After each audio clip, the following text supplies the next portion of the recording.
Coucou les petits loups. Je viens de finir de faire le bilan pour le week-end à 1000 et je suis agréablement surprise. Je ne pensais pas avoir lu autant. Il faut dire aussi que les 3 mangas m'ont bien aidé. C'était un week-end chargé. Phiton est rentré en pas très très bonne santé. Il a une bonne bronchite, il est fatigué, donc bon, il a fallu que je m'occupe un peu de lui, et puis il y a eu donc plus de mouvements que prévu. Mais je suis assez agréablement surprise et fière de moi. Ce qui change, parce qu'en général, le week-end à 1000, voilà, je fais tout ce qu'il faut pour ne pas le réussir. Bon, je ne l'ai pas réussi non plus, mais si je ne m'étais pas endormie, j'en étais pas loin.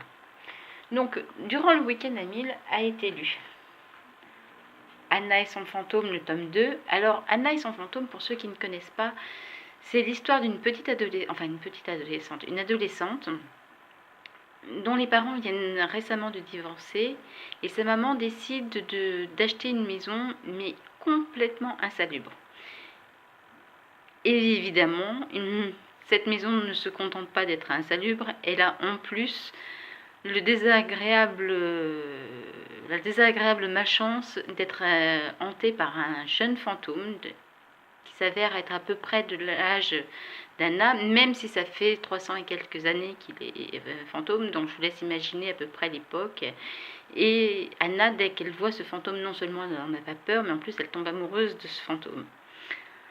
S'ensuivent un tas de péripéties, sur le tome 1 évidemment, et là sur le tome 2 on continue les péripéties, sauf que le fantôme est lui aussi amoureux d'Anna, mais il n'arrive pas à le lui dire. Et Anna, entre-temps, tombe amoureuse d'un humain bien en chair, bien en os et tout. Donc voilà, donc c'est raconté à la fois par Anna et à la fois par Roderick. Alors je ne sais pas si je vais arriver à bien cadrer pour vous montrer. Vous voyez, vous avez le titre et vous avez entre parenthèses le nom de celui qui raconte le passage.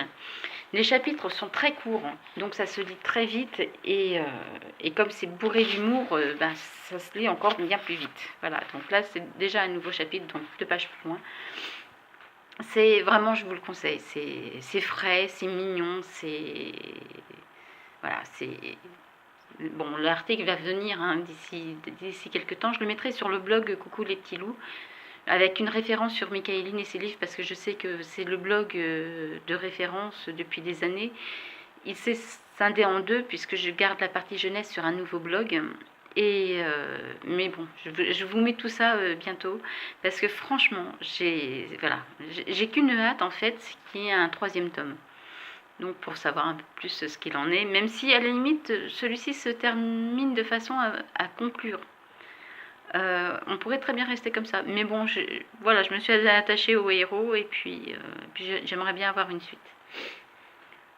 Alors, en parlant de suite, vous savez, j'ai fini mes 3, ou pas d'ailleurs, ça dépend si vous me suivez ou pas, j'ai fini ce qui devait être les 3 derniers tomes de la saga Les Gouttes de Dieu, 42, 43 et 44. Or, à la fin du tome 44, quelle n'est pas ma surprise de constater que, oui, effectivement, on connaît le 20 concernant les 12 apôtres, mais on ne connaît toujours pas celui des Gouttes de Dieu, puisqu'il fera l'objet d'une saga à lui tout seul, ou d'une série, je ne sais pas si... Alors, je sais qu'il y a 2 tomes de sortie pour le moment, mais je ne sais pas en combien, je ne me suis pas encore assez penchée sur la question pour savoir en combien de tomes exactement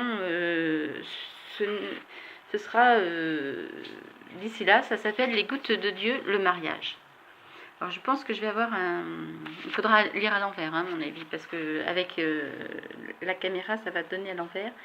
Et donc le 1er tome est sorti le 7 septembre. Donc bon, voilà, je suis contente parce que je vais quand même continuer à suivre mes chouchous, les personnages, parce que je m'étais vraiment attachée à eux, donc je suis un peu contente. Surtout qu'il y a quand même pas mal de surprises à la fin de celui-ci.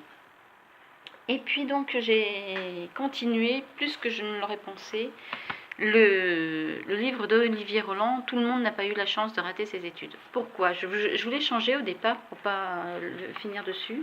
Et en fait, je me suis aperçue que j'étais sur un passage qui était vraiment intéressant.